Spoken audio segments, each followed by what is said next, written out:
नहीं, और एफआईज के भारतीय मार्केट में बिकवाली लगातार जारी है। अगस्त में भी एफआईज ने अब तक करीब 35,000 करोड़ की बिकवाली की है। और डिटेल्स लेते हैं आशीष से। आशीष, बताइए एफआईज की बिकवाली के आंकड़े कैसे रहे हैं, किन पॉकेट्स में ज्यादा बिकवाली की गई है? बिल्कुल, देखिए बहुत इंटरेस्टिंग डेटा निकल कर आया है एंटिक ब्रोकिंग की तरफ से, जहां पर अगर आप देखें तो अब तक का ट्रेंड तो सबको पता है कि एफआईएस की तरफ से बिकवाली देखने को मिल रही है। चाहे आप जुलाई का पूरा देखें या अगस्त का महीना देखें तो लगातार जो आउटफ्लोज है यहां पर आपको देखने को मिल रहे हैं। अगस्त में अभी तक 34,700 करोड़, जुलाई में 47,000 से ज़्यादा करोड़ की बिकवाली आपको यहां पर देखने को मिली थी। लेकिन अभी भी अगर आप देखें तो एफआईएस का निवेश भारतीय मार्केट्स में काफ़ी ज़्यादा है। एक बार निफ्टी 500 की टोटल शेयर होल्डिंग में आपके सामने रख देता हूं। जो निफ्टी 500 है इसमें से 49% जो है वो प्रमोटर्स होल्ड करते हैं, डीआईएस का 19% है। और सिमिलरली अगर आप देखें तो एफआईएस भी 19% निफ्टी 500 में होल्ड करके चलते हैं। अन्य यानी पब्लिक शेयर होल्डिंग वगैरह अगर आप देखें तो तकरीबन 13% के आसपास की आती है।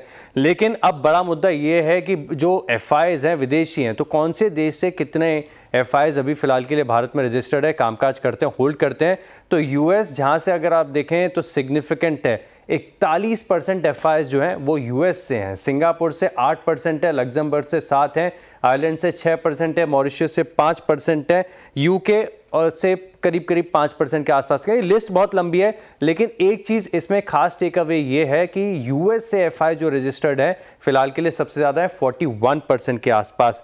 लेकिन सेक्टर वाइज भी अगर आप डेटा देखें कि सबसे ज्यादा होल्डिंग कहां पर निकल कर आती है तो प्राइवेट बैंक, क्योंकि आप एचडीएफसी बैंक देखें, आईसीआईसीआई बैंक देखें, दोनों में एफआईएस की होल्डिंग काफी ज्यादा है। तो प्राइवेट बैंक्स फिलहाल के लिए यहां पर पेन भी देखने को मिल रहा है। 43% होल्ड करते हैं, टेलीकॉम में 23%, कंज्यूमर सर्विसेज में 20%, रियल्टी स्पेस में भी देखें तो तकरीबन 20% के पास आता है। बाकी हेल्थ केयर, ऑटो, एफएमसीजी और आईटी यहां पर 17 से 18% की होल्डिंग ये तय करके चलते हैं। लेकिन वो स्टॉक्स ज़्यादा वल्नरेबल है बिकवाली करने के लिए जहां पर ऑलरेडी एफआईएस की पोजीशन ज़्यादा है, होल्डिंग काफ़ी ज़्यादा निकल कर आती है। तो देखिए common HDFC bank, ICICI bank, ये तो सभी को पता होते हैं। लेकिन कुछ और स्टॉक्स हैं, जैसे मिसाल के तौर पर 361 वैम, ये स्टॉक आज नीचे भी है, 68.5% हिस्सेदारी है।